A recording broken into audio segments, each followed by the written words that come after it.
Welcome to Madison City Channel's Know Your Candidate interviews, co-sponsored by the League of Women Voters of Dane County. Okay. I'm our interviewer, Shell Gross, and I would like to introduce Sammy Khilji, running for Alder in District 20. That's right. To begin, I'd like you to give an opening statement about the educational, vocational, and civic experience you have which qualifies you for this office and why you are running for Alder. My answer, right? Yes, sir. I start from my education. Okay. I am graduated in political science subject, one thing. And after that, I have a law certification from Pakistan Police Department. And I worked for Pakistani Police Department for at least 10 years. And after that, I moved to United States. And then I worked for CUNA Mutual Insurance Company here. And I have few certification like practical management and basic principal management from the CUNA Mutual University. And also, I was working as an insurance agent in Madison, Wisconsin. Like they call it PNC, Property and Casualty. And I have that background of education, and I was licensed in-house agent for American Family Insurance Company. And due to my experience in political science and my security safety experience, I thought I know basic civics demands, what people wanted, and how our political system works, and how we can help people in the different areas like health, education, transportation, and all these things in our areas that and establishing a business and all these things. So I know basic things because I work with that city also as a security and safety officer. And I worked at Monona Terrace at that time. And I have a lot of public interaction with public for the safety, security, and other demands, whatever they ask me. Simple things, but big thing also involved. So I thought I'm retired from my last job was as an ARO, alarm response officer, which is they called it ARO. Usually they call it ARO, but I was working for Parmar Security, which is a big security company installing all the alarm systems and cameras and all these things. But I was working for them for at least 6-7 years as an alarm response officer. And I know most of my jurisdiction area, my constitutional area. I know what my constitution is. So for that reason, I feel like that I can help people in my district, and I can help in so many ways. For example, one thing I will tell you, we have problem with the traffic, lot of traffic in our area. The traffic means cars, trucks, and all these things. We are in a district where the Woodman is there, there's a Walmart is there, there's a household something, a department store is right there. So all these things bring a lot of traffic in our area, one thing.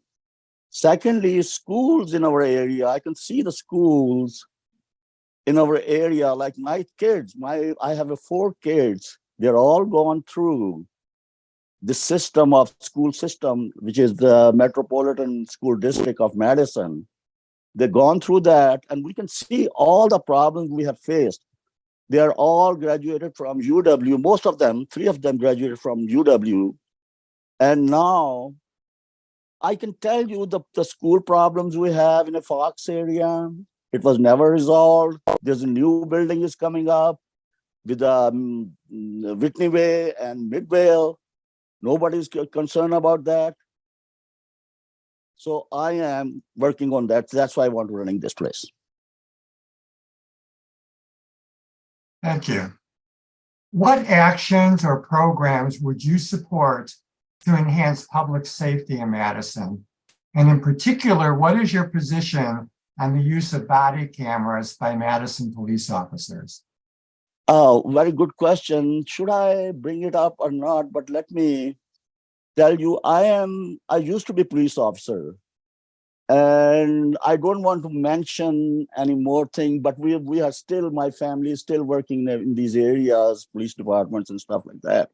But what I am telling you, I was actually came in this country to become a narcotics police officer or border patrol because my background was police, and I have a big certification from Department of Justice of United States. I have a certification as a narcotic police officer, and I have a big training with so this is a different story. But one thing is in those areas, drug is all over.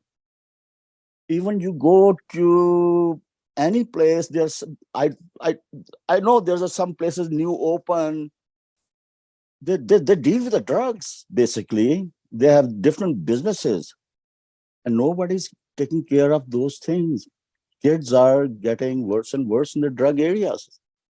And as a narc, I know what's undercover. I know how to go to big fish. I know how to stop a small, all that drug distribution areas. So all these things, one thing, this is just a drug I talk to you. As a police officer, I know sometimes our police Madison police is one of the best police, I will say. There's an improvement of, body cam. Yes, but we need a vote for that. Body cam, you cannot, spend a lot of money on body cam and then give it to them without getting any vote. So until we will not do the vote on that, we cannot do it. So, but body cam is a thing which is very, very successful, and you need it. But sometimes it's not in the, okay. I will work on that because of my background as police officer. I can work on this area. Yes, sir. What do you see as the most important environmental issues the city needs to address? What will be your priorities for council action on these issues? Sure. The environmental things are basically so many things. It's not we can put in a nutshell, but anyway, I will say, first of all, like electrical vehicles. Electrical vehicles are coming in. Yes, they're great. And we need those, like California. They are like, if we go to benchmarking, the California, they have some certain year, they will stop doing all the automobile which use the gasoline or something like that.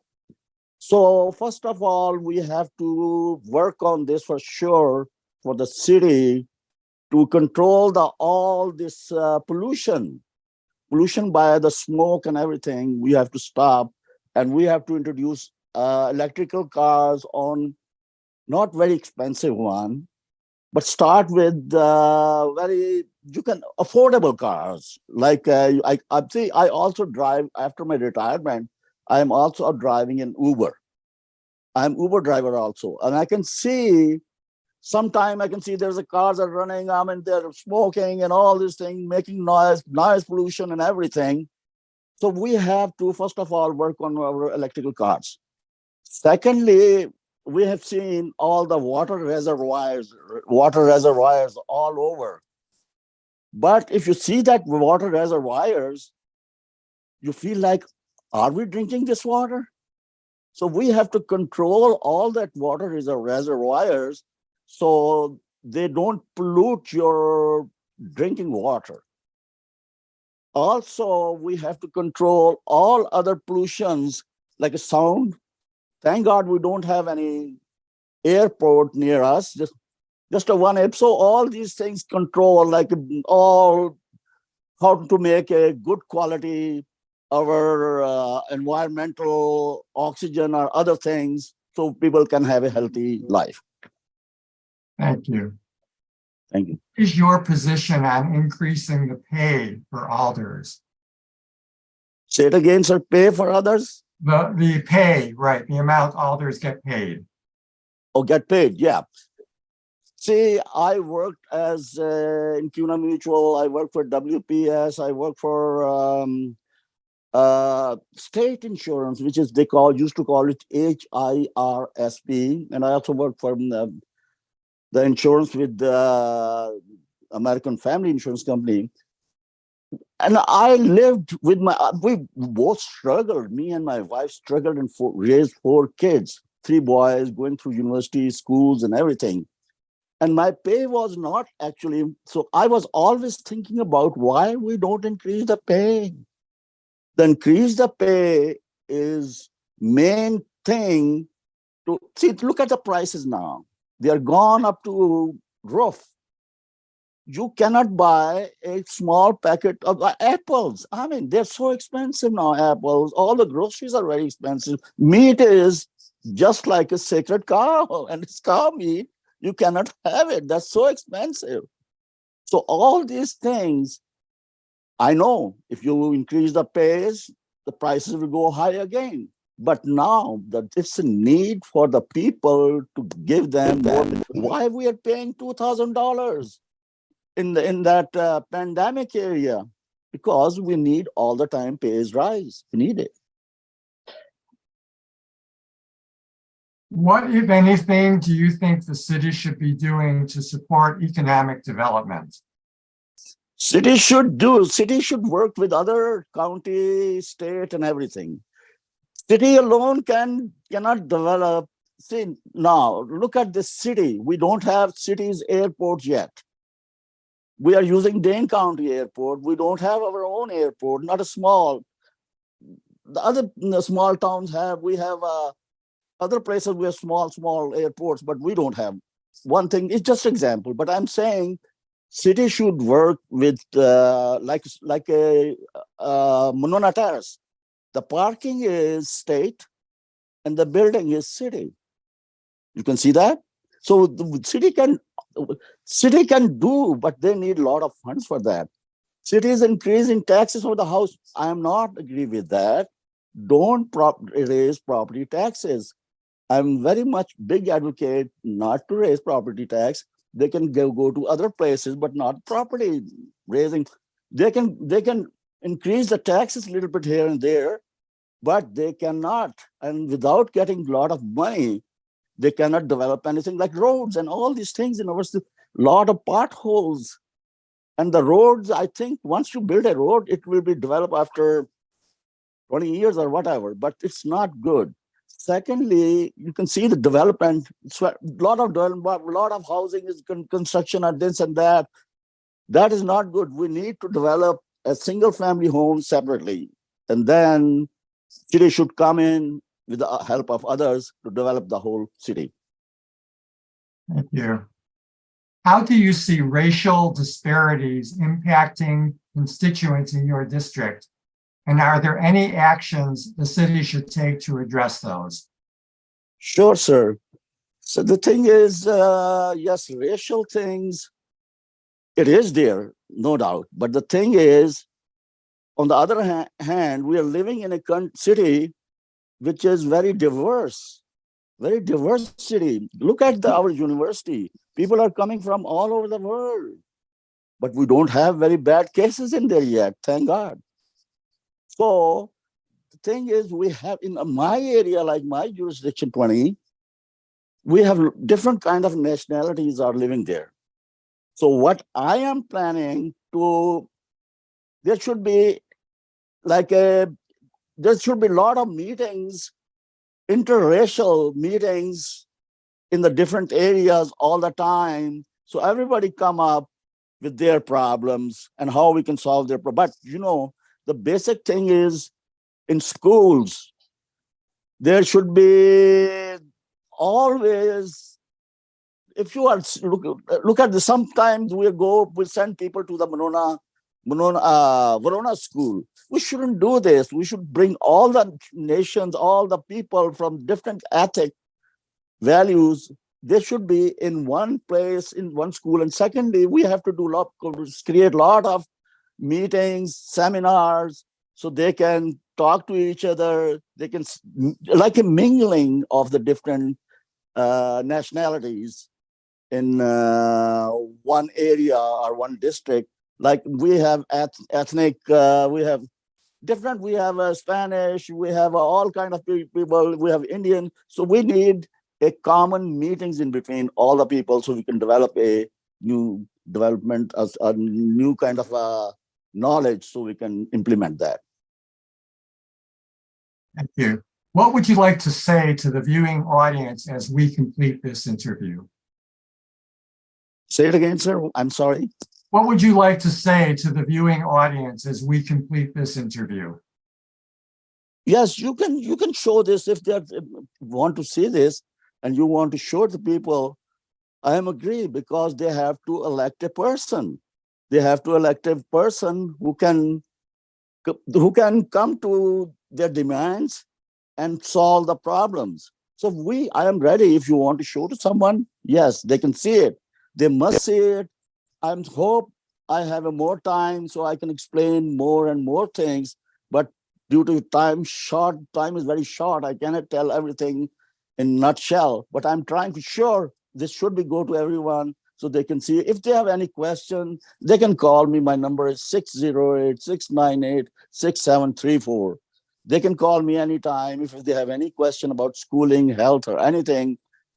We have, okay, I don't have that much, but still, yes, you can tell people if they want to see this or you want to show people. Yes, it's my permission, and I like to see that my message go to everybody, to all over my district, and they can see that I want to help them in any matter.